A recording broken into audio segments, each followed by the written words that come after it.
Hello, everybody. Hello, everybody. How's it going? What's going on? What you doing? What's good? What is you are doing tonight? You. Hello. Hello. Hello. Hello.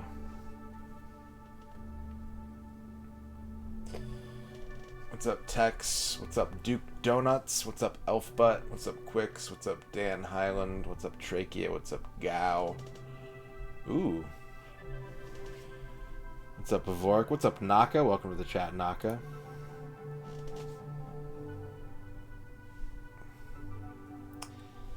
You saw Hall & Oates live tonight. That's pretty cool, actually. Wait, are they playing together again? I didn't think they performed together anymore. I did see your Discord message, Quicks, yeah. I sure did.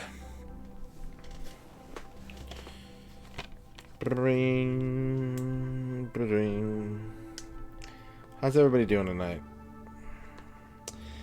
As if you saw last stream, you know I'm kind of at a crossroads as far as what I want to play right now. A lot of stuff isn't sounding very good to me, and I'm kind of just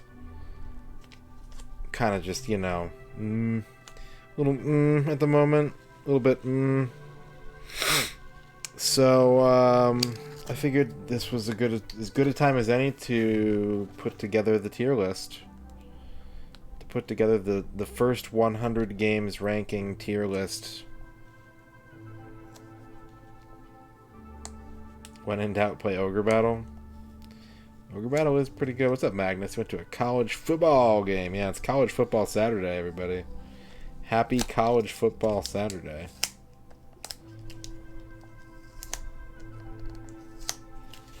Just peeling some stickers off. Don't mind me. You want pictures of Beatmania 64? Those don't exist, DJJJ. Those do not exist. There's no such thing.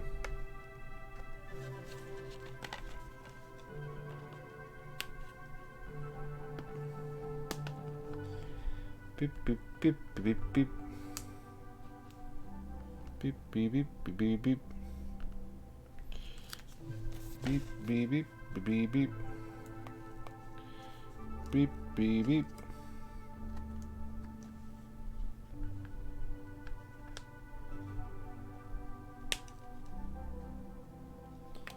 Oh man, I haven't seen What About Bob in a long time. It's a good movie though. That's a good movie. I think the last time I saw What About Bob, I was in high school.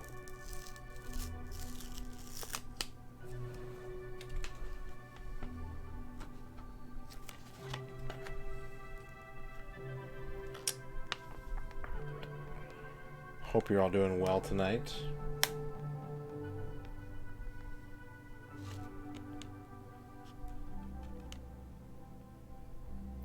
Who is that? It's Bill Murray and Richard Dreyfuss, right? Richard Dreyfuss is the therapist in that movie. You don't really see him in a lot of comedies.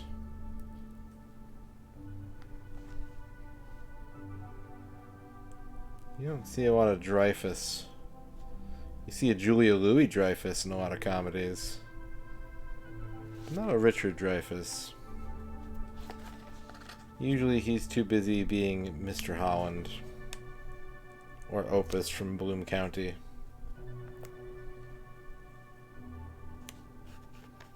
Man,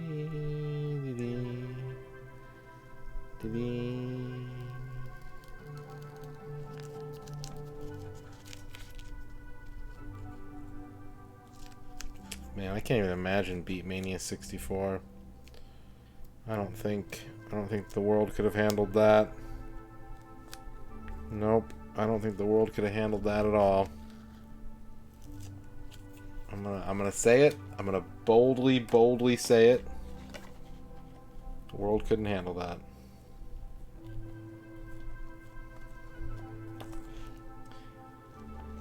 So, yeah, tonight we're gonna be making a tier list. It is a fully ranked tier list.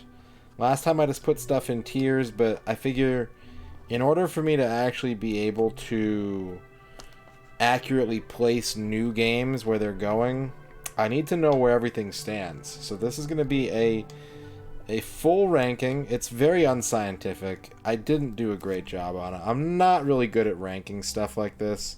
You guys know when you ask me, like, what's your top 3 favorite Super Nintendo Final Fights? And I'm like, shit, man, I don't know. It's hard to choose. There's like 4 of them. So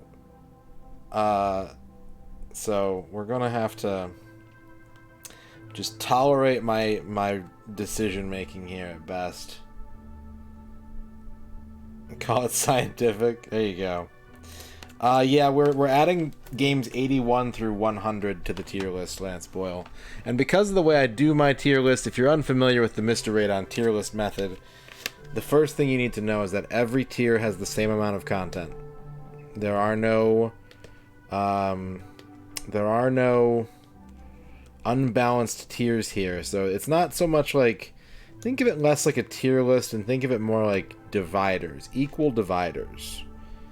You can think of it like a tier list. I think of it like a tier list, but like I know a lot of people are like, why do they all have to be the same? Because I fucking said so. That's why. What's up, Tiberian Matt? What's up, Lance Boyle? There's any questions before we get started? Can you object to my placement and bid to veto opinions with Zork mids? No, I don't accept Zork mids. Thank you, though. Thank you for checking, Buttercup. Where do babies come? See, you make a tier list and Liz Star shows up. You make a tier list and Liz Star shows up. Well, Liz, when 2 goblins love money very, very much, they use their money to buy an Amtrak ticket, and they abduct a child and give it to David Bowie. What do N64 carts taste like? I really don't know if I want to lick any of these. The labels taste like love kisses. They taste like lovey, lovey kisses. I'll tell you that much, Masumi TV. They taste like the loveliest kisses. Am I familiar with... Oh, I'm familiar with Baby Merchant. Yep. I don't know if I'd call it an absolute banger. But is it one of the 20 best songs of cop rock? I don't know, man. I can't decide. I don't know. Alright. So here's the thesis. If you're unfamiliar with the MisterRadon thesis, it is as such that no matter what platform you're playing on, whether it's Nintendo, Sega, Sony, Microsoft, NEC, Brazilian mobile plug-and-plays, phone, whatever, right? The top 10% of that library is must-play goodness. What's up, Slushy Cat? Must play. Must. And then you get into these tiers. You get into the... Is my cursor not showing up? That's okay, I don't need it. You get into the double S, the S tiers. Those are like really good, solid games, very enjoyable. Maybe something that might turn off someone here or there, but arguably quality-made game goodness. And then the A+ to C tiers is like... Or not A plus to B. A plus to B is like stuff that, depending on your taste, you might really love. You might just not. You might bounce right off of it.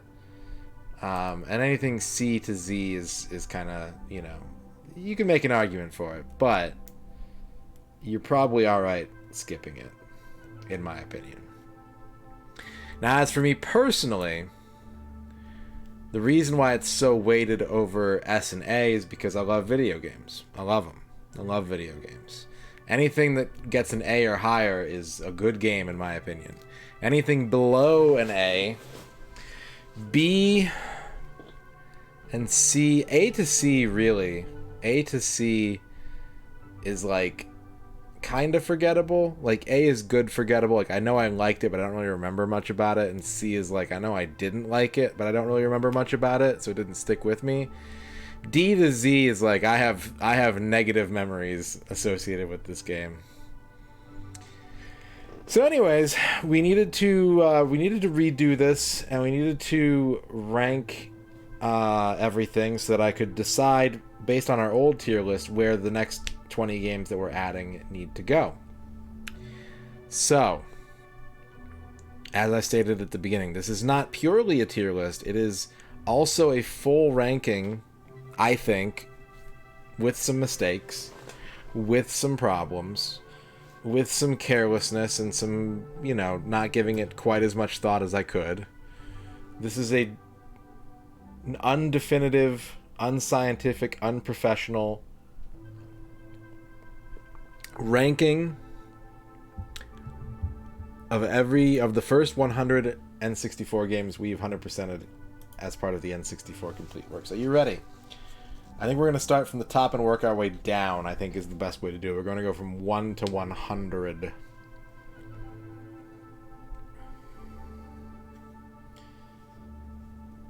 Yeah, yep, that exists, yeah. A 10-point ranking is too much? Well, I'm doing a 10-point ranking. I'm using 10 points.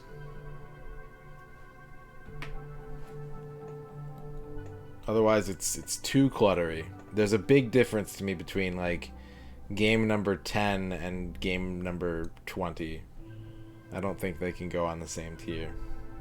Oh, okay. And then if we have time at the end of this, if I'm energized and I still have a voice, then we'll figure out something to do. Actually, I've already figured out what I'm going to do, but you don't know that. You haven't worked that out. 8-pointed star that works like a mega Venn diagram. An 8-pointed star. Like a... Okay, alright. Well, you'll have to make... If you provide me a visual demonstration of that scale, Buttercup, I will consider adopting it. And if you don't, then I'm just going to assume you're a filthy, filthy troll.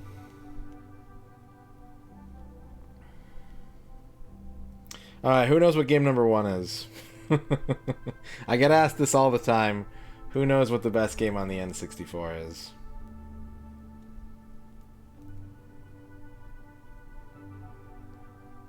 Mario 64. That is correct. Mario 64 is number 1.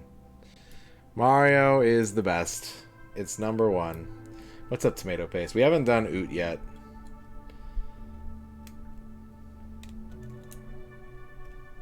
It's gotta be Gex. What's up, Tapioca? Arc Nova, hello. Hello. The real question is, where will Oot land when I play it? Where will I put Oot? You'll have to wait until I play Oot. But yeah, Mario 64 is the best game on the system. It remains undethroned. It remains atop the mountain, the tall, tall mountain. And who knows if it will ever be knocked from its perch. Probably not. Probably not. We need something a little... I gotta go with the old standby. This is nice peaceful music, but we need lounging salon discussion music. That's Vistaprint. Here we go. Here we go. You should. This is based off the original tier list. I used the original tier list and essentially slotted the new games in and readjusted so that there are 10 games on every tier instead of 8. The only difference is the last tier list wasn't actually ranked. This one is. I'm giving myself a 5. Pretty good. 5's pretty good, but this is a 10-point scale, Tex. It's not that good. Am I considering whether it aged well? Yes and no, Tiberium Matt. It's not a hard and fast. It's not a hard rule, but I do apply it sometimes. I mean, this is the N64, right? A lot of this stuff hasn't aged well. You have to kind of consider it in the context of its peers, but I still think that Mario is the best one. I've been kind of waffling on 2 or 3. Like, I know what they are, but I don't know which one goes where. I decided to get rid of E. I decided to kill E. I feel like A+ is a better use of my energy than E is. Okay, so I've actually decided as of this tier list, as of this recording, that I'm going to put GoldenEye at number 2. I think GoldenEye is my number 2. It's just like, I think I love the whole game, like start to finish. Single player, multiplayer. And this list is only single player, by the way. This is only a single player tier list. But I do love GoldenEye all the way. I love it on every difficulty level. I love pretty much every stage. So I gotta go with GoldenEye for number 2. Yeah, great music. What's up, Uncle Muscles? Uncle Muscles, I owe you a Steam key. Let me roll you a Steam key real quick from last night. Let me roll you a quick Steam key. Ka-chunk. Boop, boop, boop, boop, boop, boop, boop, boop, boop, boop. Alright. Uncle Muscles, you have won a Steam key for... Because everyone wins when they play the Steam key slot machine. You have won a Steam key for Whoa Dave. I've actually played quite a bit of Whoa Dave. I don't quite know what to make of it. It's like a weird joust derivative. Very strange, but kind of cool. Fun in bursts. So I have a code for Whoa Dave, Uncle Muscles. I'm sending it right now. Thank you for playing the Steam key slot machine. Thank you for waiting a day for your prize as well. Yeah, it wasn't even a horoscope, it was a Steam key. I was just like so out of it last night. I have Whoa Dave on the 3DS as well as on PC. Alright, it has been sent. Thank you. Let me update my prize list, because that was my only Whoa Dave key. There are no more Whoa Dave keys to be won at this time.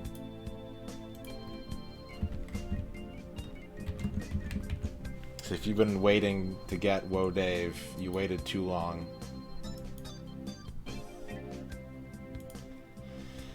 So yeah, I was really back and forth on number 2, number 3. I decided that for now, GoldenEye... Yeah, I got rid of Co-Stream. Even the fact that it was on was kind of stressing me out. I might bring it back at some point, but it's gone.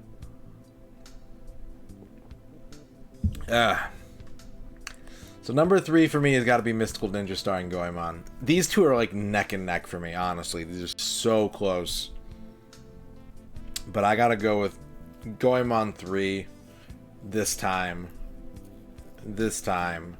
It's so good.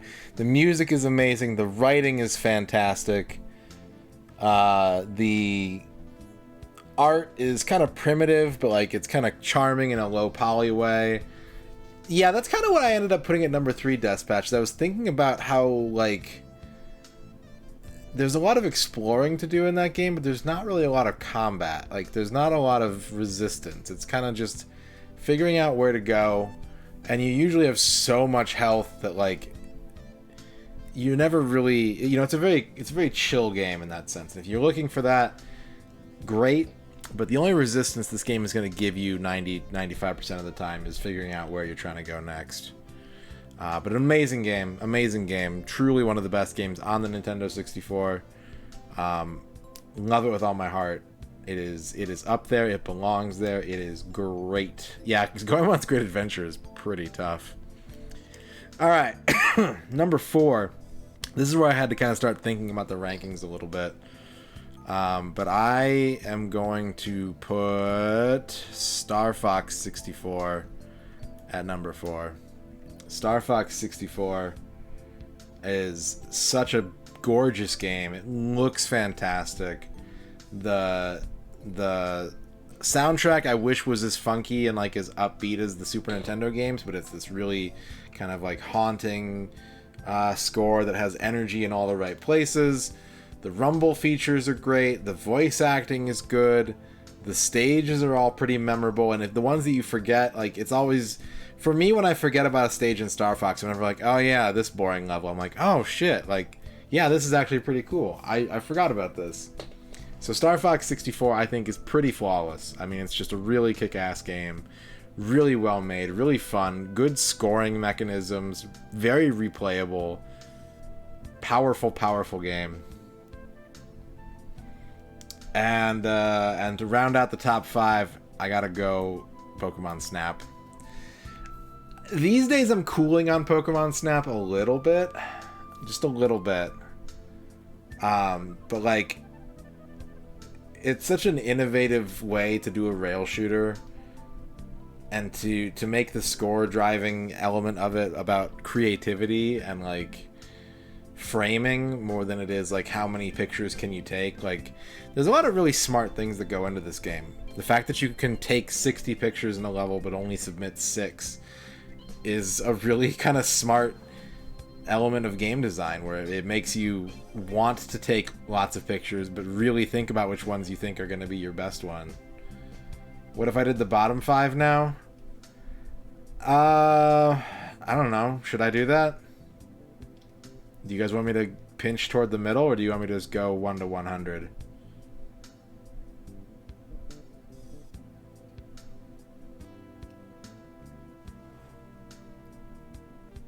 Okay, 1 to 100. Got it.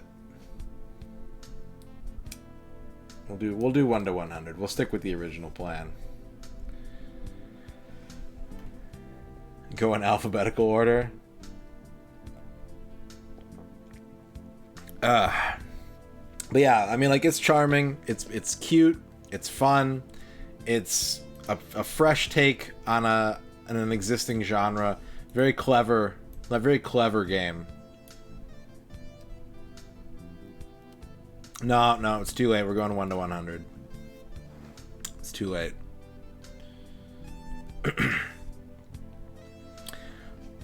So number 6 has got to be Shadowgate. I'm just, man, playing through this game without a walkthrough. Like, I played it with a walkthrough back in the day, and I was like, pretty cool. Like, it's neat that this exists. Playing it without a walkthrough and, like, actually trying to wrap my head around the world and the puzzles and, like, put it together myself made for just such a much more intensely satisfying experience. Just so fun, so enthralling and atmospheric, and playing with the lights off and all the little tiny graphical details, and like the dust particles floating in through the cathedral windows, and just there's an unfortunate amount of like tiny items that are just on the floor somewhere that I admittedly got really lucky and like being like, oh, a key, you know, and like I could have missed a half dozen of those and felt much worse about this game. But it's so good, and like it's so unique on the N64, and like it sits in the spot proudly, and I will never stop telling people that they missed out on this game, because man, it's so cool. It's so cool, and I just really enjoyed my playthrough of it wholeheartedly, and can't recommend it enough. If you have any inkling at all towards either like sort of like a brooding fantasy vibe or just like point and click adventures in general, Shadowgate 64, good shit. Just real good shit. And then of course we're listening to it right now. I think this one might end up skidding a little bit as we go on, but Pilot Wing 64, to me, it's very straightforward, it's very simple, but like the controls are all there, everything is super responsive. The atmospheres, the levels, even though there's not a lot to do in them besides the objectives, you kind of want to explore. I mean, you kind of want to see the hidden things that are littered around every stage, and just like look for cool shit. The soundtrack, good God, Dan Hess went ham on this soundtrack. I mean, you're listening to it right now. Just funky, groovy, relaxing. Like, it covers the whole spectrum, but like everything hits pretty much just right. Like, the only real dud is the cannonball theme, but it's like circus music because you're doing human cannonball stuff. The photo missions are super tough, but it's a good balance of like accessible. There's a really good curve to this game. It gets very steep at the end, but if you don't want to go for a perfect score and everything, you can get off of this ride at a lot of great times and be like, cool game. You know, it's very tightly paced. The content is spaced out in like minute by minute chunks, 3 minutes max, I'd say. It's just fun to play. Play it for as long as you have fun with it. Once you stop having fun with it, let it go. You know, but there's a good amount of charm, really nice design, and it complements Mario very well in that they both kind of center around exploring these bigger 3D environments for the first time, but in two very different ways. So yeah, Pilot Wing 64, Number 7. Now, it's time to bring in the first new game, and if you know what games 81 to 100 are, it's probably not hard to guess. We gotta grab ourselves Banjo Bear up here. BanjoKazooie, I'm putting at number 8. Because it's a 3D platformer that actually kind of goes toe-to-toe with Mario in terms of design and, like, playability, the controls, the level design, the satisfaction of, like, solving each of the different challenges, the sort of whimsy of it. BanjoKazooie is a top-tier game, and it took me a long time to come to that realization. But, what's up, Ramses? But I gotta put Banjo at 8. Having just replayed it, there are certainly elements of it that I'm like,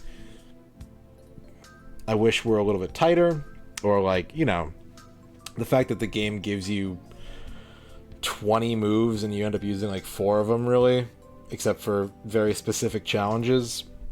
And there's some levels that are designed more around player inconvenience than actual kind of challenge, which is it's a hard rope to walk, right? Making something difficult but fun. What? Who? What? Where are my alerts? Oh, gross. I disagree. Kami. Okay. Thanks for the $5.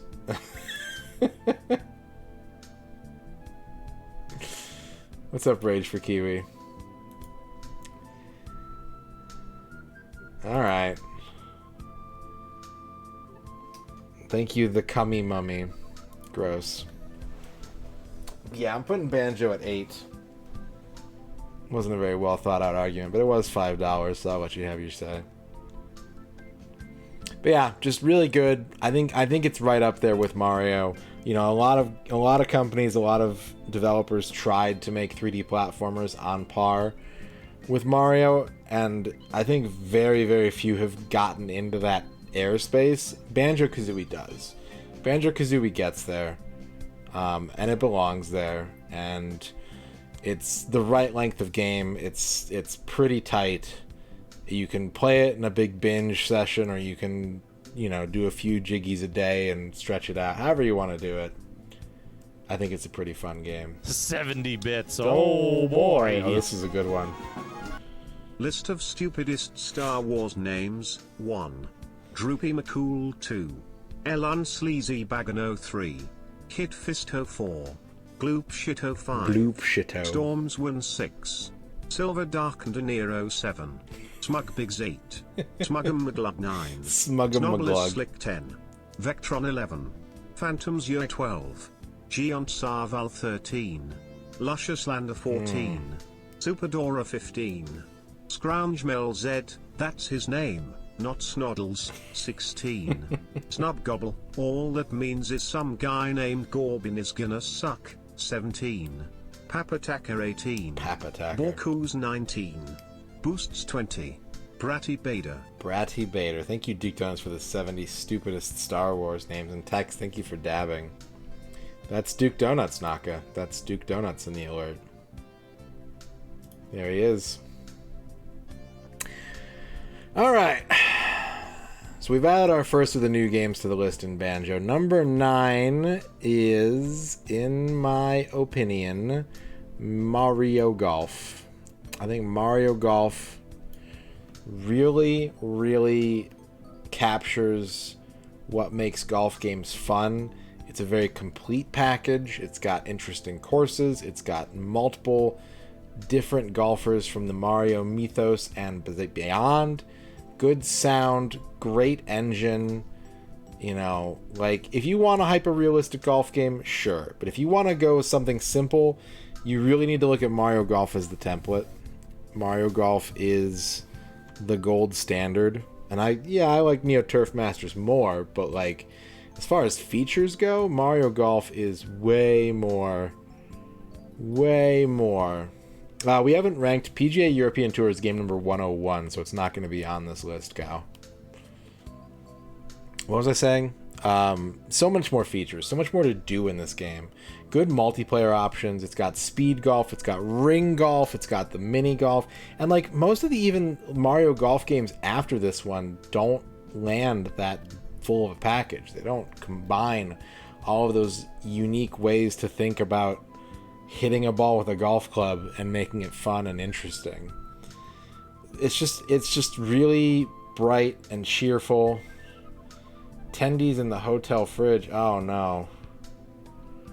That sucks, Liz. Pour hot water on them. Get them nice and wet. Get those tendies wet. But yeah, Mario Golf to me is really the best fun golf game. I think I probably like Toadstool Tour a little more for just like regular golf. I like Neo Turf Masters more in a lot of ways, but neither of those games try as hard to put together as comprehensive and as flexible a golf game as Mario Golf does on the N64. So I gotta go with that. I gotta give Mario Golf top tier rankings. What does S mean? S means S. S class. S good. So we got room for one more here in the top tier. And we've already put in all the ones from last time. So we either have to bring in a new game or we have to move one up from double S to the S tier, or the triple S tier this time. And I had to think about this because I like video games, Rage for Kiwi. What else would I do?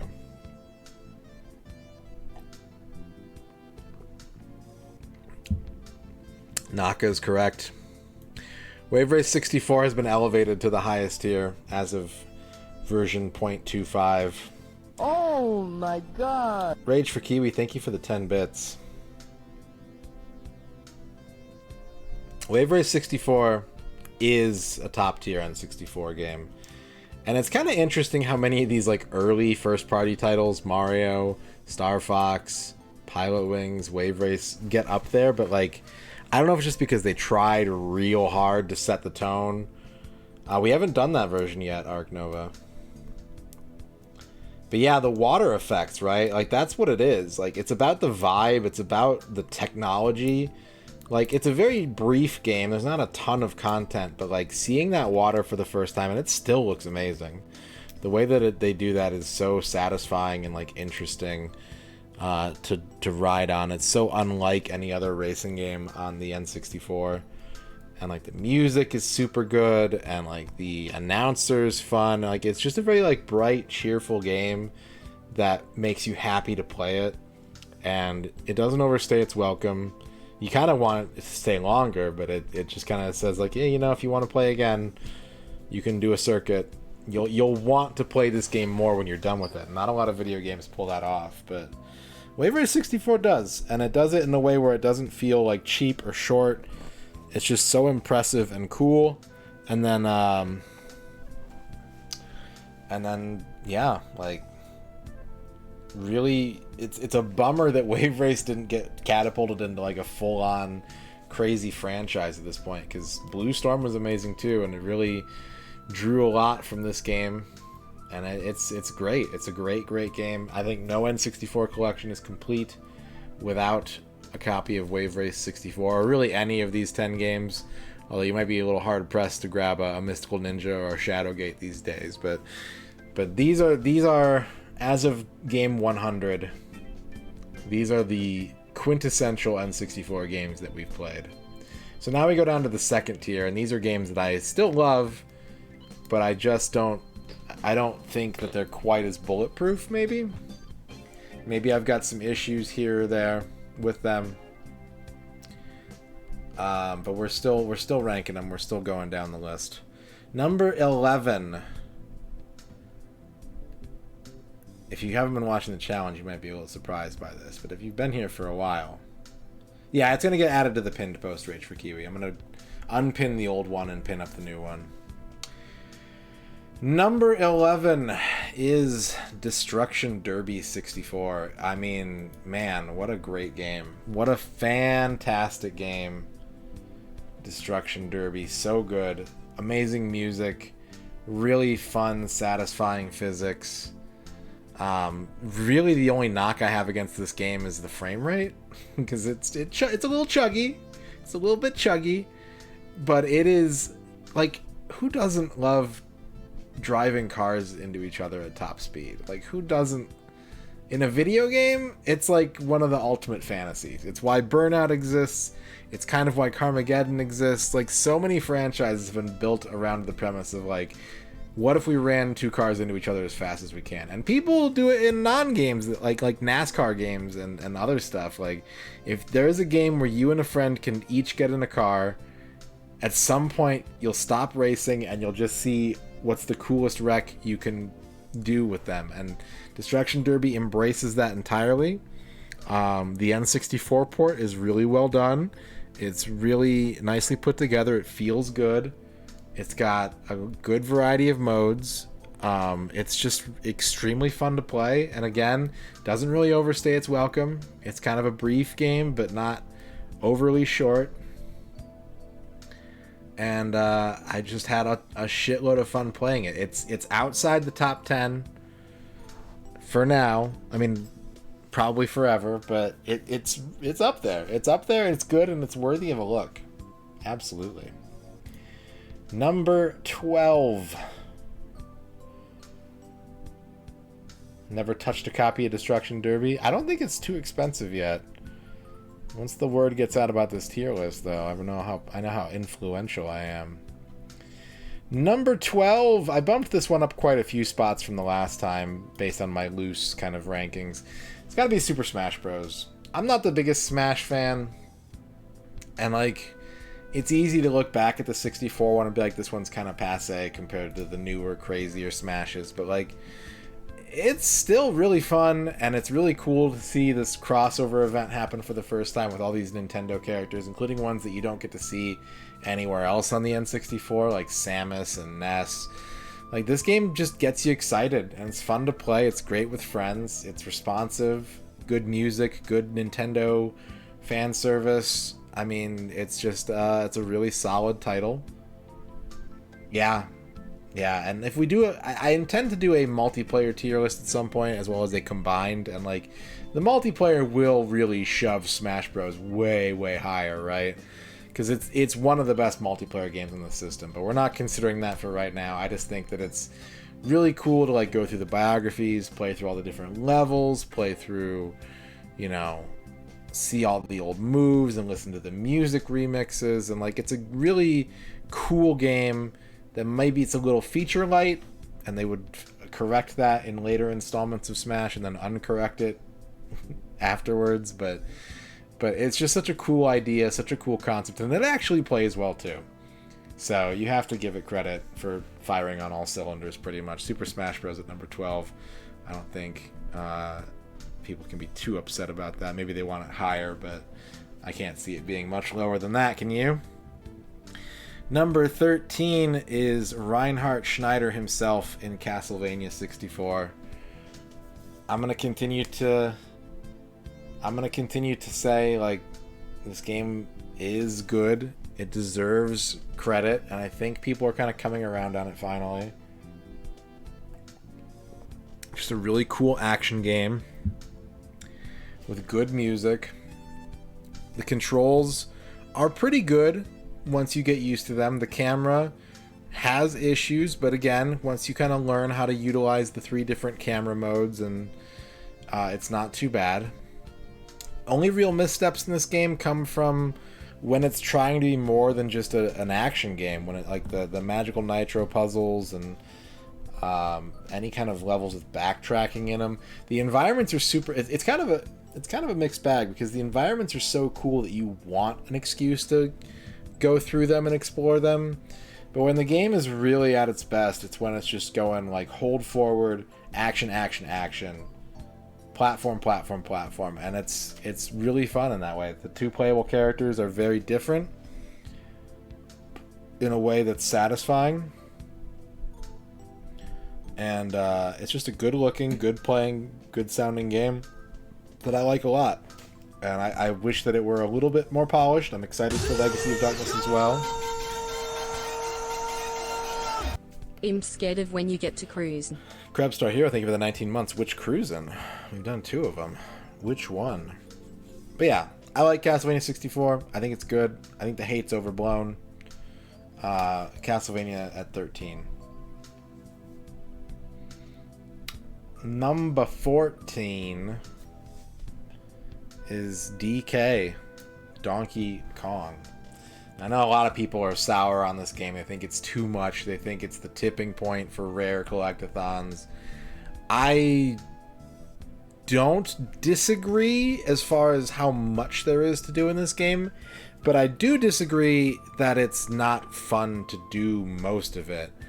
I personally really like the segmented play of it. I like seeing items and being like, oh, I gotta come back here with this Kong and do it that way. I think it depends on how you play this game. If you're the kind of person who like sees a blue banana and you're like, I gotta switch to Lanky Kong right now and get that blue banana, and then there's a red banana right behind it and you're like, fuck, I don't want to change back to Diddy Kong. Like, yeah, that's not the best way to play a video game. That's not the most fun thing to do. But if you kind of just mentally file away like, oh, I gotta come back here and grab that, oh, there's some stuff over there, I gotta get that later, but right now I'm focusing on doing this thing and I gotta make sure I do it. Like, it's kind of exciting to uncover and unravel this big knot of a 3D platformer. The music is good. It's a little more sluggish compared to BanjoKazooie, and like the mini games are pretty dreadful. But the core gameplay, the regular platforming of Donkey Kong 64, I think is extremely fun, extremely satisfying, and it's much, much better than people say it is. You might want to pace yourself on it, sure, I can agree with that, Arc Nova. But Donkey Kong it's a good game, and you know, I think the main issue that you'd have with this compared to, say, Pilot Wings is, like, you wouldn't feel like you have to beat Pilot Wings, but, like, if you start Donkey Kong, you're going to be like, well, I got to get to the end of it, and that requires so much collecting and so much exploration that, yeah, it can get a little boggy. I can see that, but I like it a lot. I think Donkey Kong 64 is good. And thank you for the nice words, Liz and Slushy. How to beat Beaver Bother. Yeah. The trick is to actually jump over the beavers. Honestly. Well, we haven't done BanjoKazooie yet, Naka. So it's not on the list yet. These are only the 100 games that I've done so far in the N64 Complete Works. So there's going to be a lot of games that are like, you know, if you're like, man, he put all these above Zelda. I haven't played Zelda yet. But I probably will put all these above Zelda. At least most of them. Alright, number 15 is Bomberman 64. This game was never quite what I wanted. Yeah, I own all these, Mr. Dude. If you look in the challenge document in the panels, there's a tab at the bottom that says missing from collection. There's only about 24 games on there plus the DD stuff, so yeah, I've got almost all of the games for the N64 at this point. But yeah, Bomberman 64 was never what I wanted from a Bomberman game, but it still turned out really good, and like, depending on the level of puzzle solving you want to commit to, this game can either be really satisfying or way over the top. What's up, Kydrian? But like, the presentation's incredible. The music in this game is extremely good, and the environments are lush and interesting, and it's a pretty big brain game. It's a pretty intense puzzle game, I think, for, you know, even seasoned puzzle veterans. It was a little too big brain for me personally, and a little too slow paced for me. I like the more frantic 2D Bomberman, like Super Bomberman games. Those are really my preferred speed of Bomberman, but there's enough polish and exciting discovery in this game Like, tracking down those gold cards was crazy. I've never come that close to doing it. And then we actually did it. We 100%ed the whole game. So, like, putting that to work was cool. Committing to solving this game was really fun and satisfying, even if it got a little out of hand at some point. But I think it's worth checking out. I think it's worth looking into. And maybe it'll be for you, maybe it won't. For me right now, it's definitely in the good range. Definitely in the good range. Number 16 is Tony Hawk's Pro Skater 1. Tony Hawk's Pro Skater, extremely fun game, one of my favorite franchises. And is the 64 the best way to play it? No, but this is an isolated ecosystem. I think that it sits here because it is still fun, it still works, it's still pretty much the whole game, and it's just really satisfying to master a game like this and get used to the combos. In a way, you know, we're playing Airborder, right? And, like, you just don't get that same sense of progression from Airborder. There's not enough tools to really put together insane runs. There's not exciting and interesting goals to work on each level. This is the way to do a game like that. You know, every level's got its own missions, and they tend to be a little derivative, but the environments are still varied enough, and the goals are still varied enough that it's interesting to put them together and figure it out. So I think this is, for now, a very fun, very enjoyable game. We'll see if 2 and 3 dethrone it by merits of being bigger and better, or if they're the cuts that need to be made on the N64 compared to Tony Hawk 1 end up hurting them. But I think if you've got an N64, add Tony Hawk game. I don't know if it's going to be which one, but, like, we've only played one so far. Add Tony Hawk game is at this point, a good addition to your library, I think. After Tony Hawk, I am putting up Kirby 64 in 17. And man, I'm doing this purely on the level of polish in this game, because I don't really think Kirby 64 is that fun. I think it's too slow. I think it's kind of too one note. The power combining stuff is really cool, but it doesn't have a lot of practicality outside of solving specific puzzles. But it's a really well put together game. It's very pretty. It's responsive. You know, it's a 2.5D platform, which you don't get enough of on the N64. But man, like, coming off of Superstar, this game feels like a massive walk backwards. And for being such a late N64 game too, as well, it's still really good. And if you're a Kirby fan, there's a lot to like here. It just doesn't hold up very well in comparison to other Kirby games, in my opinion. So as far as the N64 goes, very, very good. Very, very near the top. But as far as Kirby in completion, you know, maybe one of the weaker entries. Number 18 is boop boop boop boop boop boop boop boop boop boop boop boop boop. Beep, beep, beep, beep, beep, beep, beep. I don't see it. Where the hell is it? Where is it? Why don't I see it? There it is. Diddy Kong Racing. Diddy Kong Racing at 18. Diddy Kong, he called it Arc Nova. And again, this is one of those games that the more I play it, the cooler I get on it. I'm like, I used to say, like, oh my god, this is the best kart racing game ever.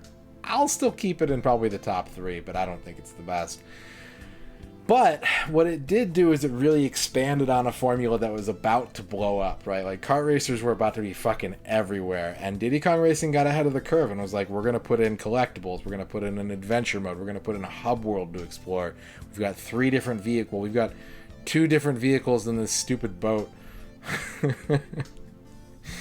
But it's like, it's so much bigger, and like this, it's got that wide-eyed rareware like scope of what a video game is in the late 90s, tacked onto what could have just been a kart racer.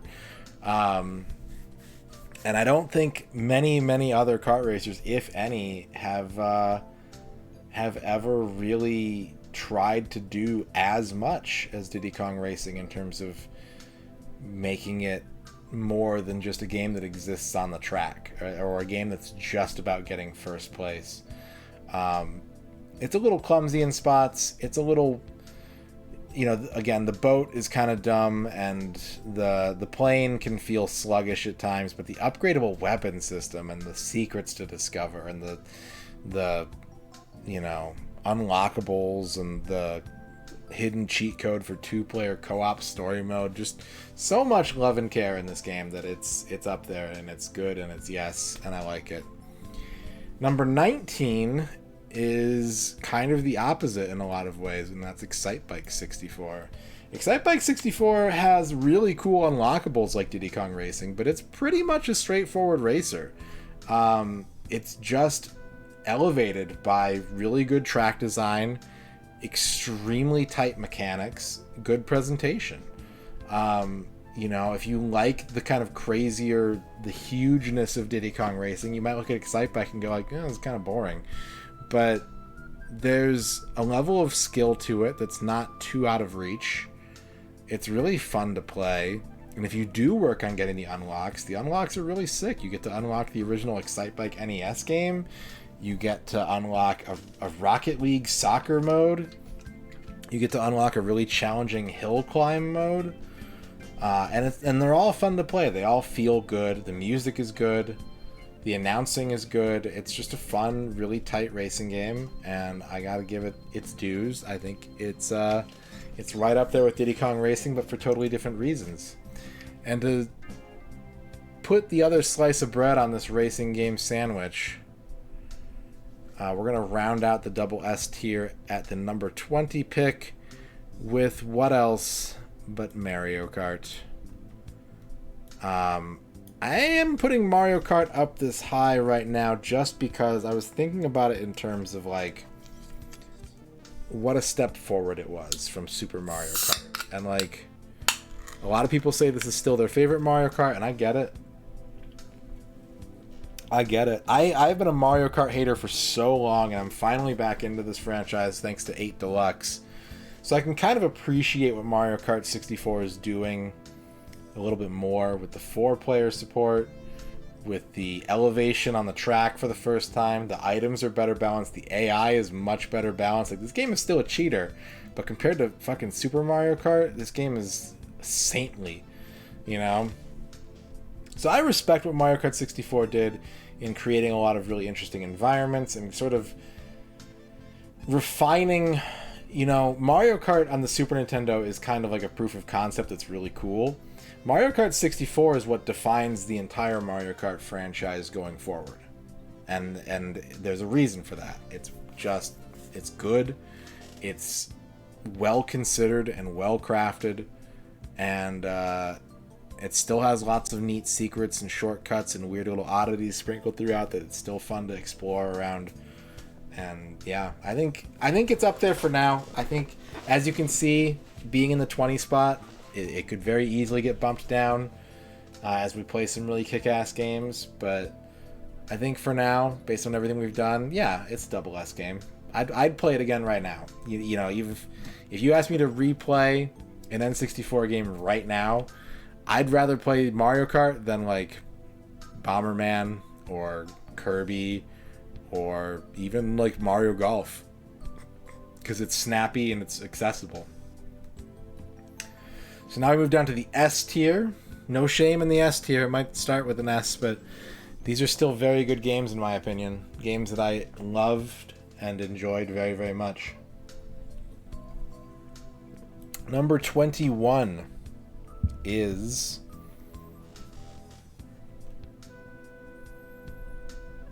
Yoshi's Story.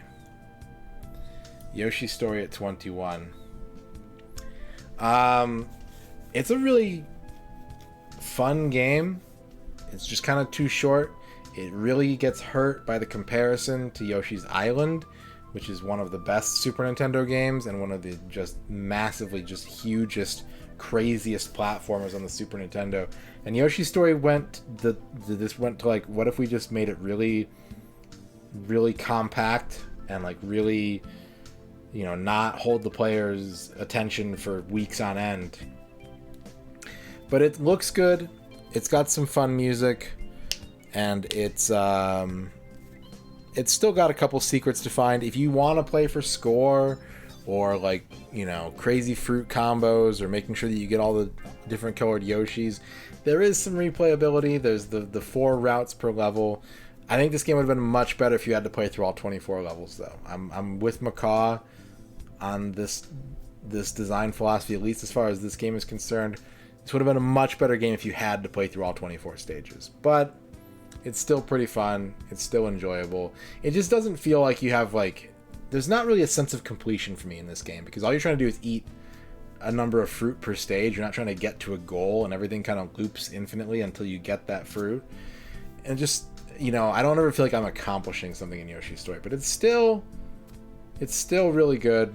It's still a pretty fun experience on the N64, so I'm going to give it 21. 22, I'm going to give to...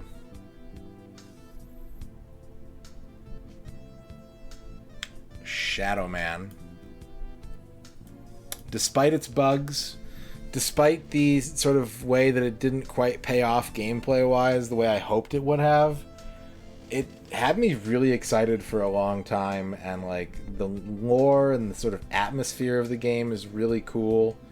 It just didn't stick the landing.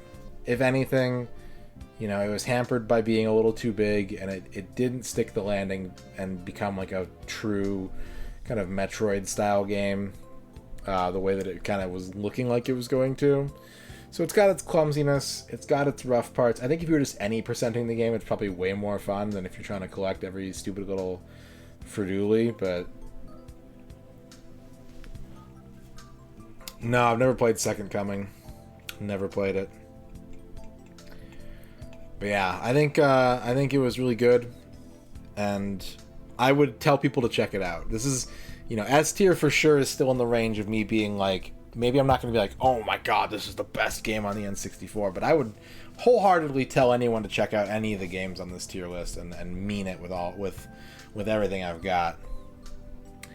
Number 23 is another new game from between 81 and 100, and that is... Anyone have any guesses? Of the last 20 games that we did, where's the next one on the list? Banjo was the highest of the group. What was the second best game of the last 20 that I did? Bust a Move? No. Not Cruising World? No. No.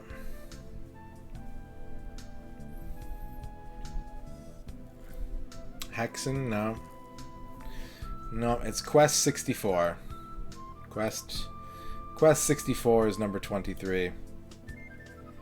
And like, this was in free fall for a while when I was making this list, because I was tempted to start putting it in around as high as 12 to 14, but I just kept thinking about like what Quest succeeds at and what I kind of forgive it for. And at the end of the day, I put it here because I think it belongs here. The reason it wasn't higher is because there's so much untapped promise in this game. It's one of those games where there's just so much environment and so much more that could have been done with it. What they did was all good, all fun, nice, rich, satisfying, but there was too many there was too much evidence of a game incomplete. It does, Ark. I can't say that it doesn't. This is definitely based on this challenge in particular. I try to keep an open mind, but like, because yeah, if it was strictly about 100%, Quest would probably be in the A tier, because 100%ing it was ass. But just the actual gameplay is so good. And it's really way, again, like Castlevania, which is sitting a whole tier above it, way better than people say it is. Way better. Probably the third or fourth best RPG on the N64, at least so far, or at least in my knowledge.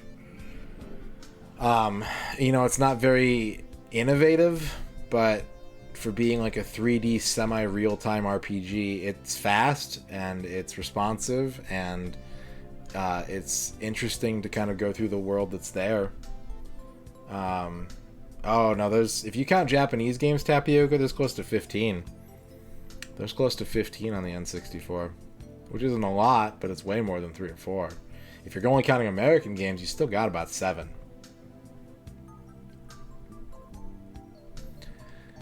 But yeah, I think it's good.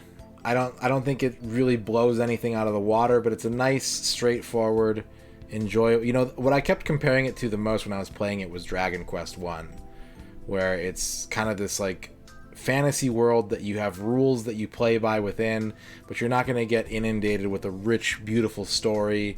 It's just like good mechanics and kind of groundbreaking for the platform, and I liked it. And I think it's worth a look. Now, since you brought it up, now we put Gauntlet Legends on the board at 24. Gauntlet Legends was super fun, super good. It just, a lot of different classes, a lot of different secrets, cool environment, great arcade action, and amazing co-op game. I can't wait to play it with friends. But, as a Gauntlet game, as Gauntlet games go, as they do, you can just kind of zone out a little bit, and depending on what you're looking for, that's amazing, or it's like, it's not very immersive. You can get pulled out of the gameplay by just kind of zoning out and mashing your attack button in Gauntlet. What's up, Renclaw? But still really good. I think it's only going to get better once you have other people to play with. And, interesting environments, interesting secrets, cool classes. And Dark Legacy definitely builds on it in a lot of great ways. But if all you have is an N64 or a PlayStation or a Dreamcast, this is still a pretty fun game to play with friends or by yourself. Aiden to shock the chat with S tier. I mean, once I get a full playthrough of Aiden under my belt, maybe I'll be really into it, Kadrian. Maybe. Number 25, we're at the quarter mark. Quarter mark. And we're going to put Nagano Winter Olympics 98 at number 25. What a kick-ass game. What a fun game. Great music, cool graphics. The games were really kind of different, and there was enough variety within the different gameplay styles that it was pretty easy to pick up, pretty satisfying to learn the things that didn't immediately make sense to me, and a whole ass curling game that's really fun, all in this unassuming little Olympic package. What's up, Akabiti? So yeah, Nagano Winter Olympics 98 was another surprise for me. A really, really, really fun game, and just that good kind of arcade feel, that just like really immediate hit of video game. Biggest Jake, how's it going? So if you have any flexibility in your gaming diet for sports titles, and I'm talking like just the barest minimum, because this is button mashing, this is arcade style, it's not simulation. You gotta play this one. It's so good. It's just so good, and it's full of cool Konami references. If you're a Konami geek, there's all these like hidden references to Snatcher and Zexix and fucking Nemesis and stuff. So good. Number 26 is Disney's Tarzan. Disney's Tarzan was a hell of a surprise. And like, what a gorgeous game too. I mean, the use of color, the saturation of all the tones, was really, really awesome to see. Like, this just, it was a good looking, good playing, kind of pseudo Donkey Kong Country. It's a little clumsy in the parts where you're vine surfing, just because you don't get enough time to react to stuff, but by and large, a really tight little platformer. It's not as polished as Kirby was. It wasn't as deep as Kirby was, but it kind of felt better to play than Kirby most of the time. And you get to go through the movie, you get the digitized tunes. But yeah, it was a really, really neat little game. You know, enough challenge to be interesting, but it's a game for kids, and it's not going to break your butt. So I really liked it, and I think it's 100% a very fun, cool little game to check out on the N64.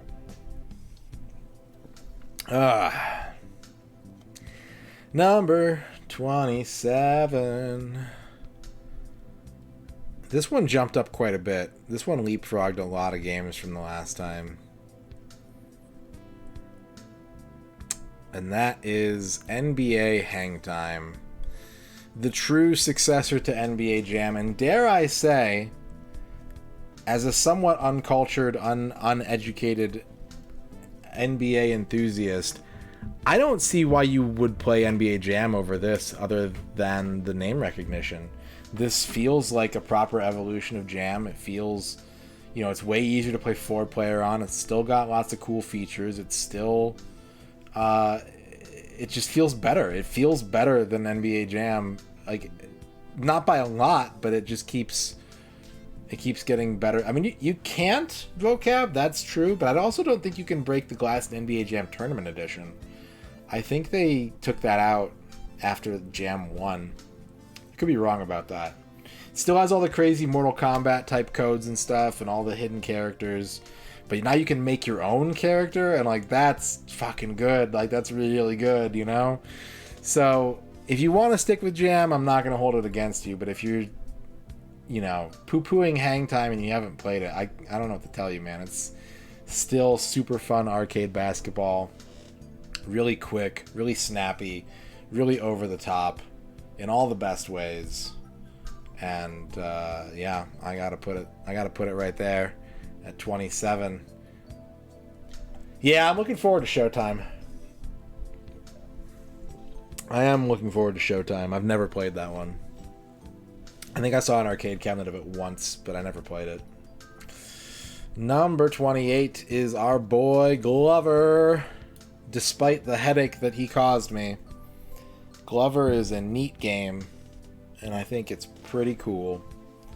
The physics, the controls are awkward, but clever. The music is so tranquil and enveloping, and it kind of teases itself as like being a more intellectual platformer with puzzles to solve, but it really doesn't extend too far beyond the controls and getting used to them unless you're playing for crazy score, which you can do in this game, which is cool. You know, the bugs were unfortunate, but I still think this game was pretty cool. I think it's a good also ran. I think it, you know, as a third tier game, I feel pretty comfortable about it.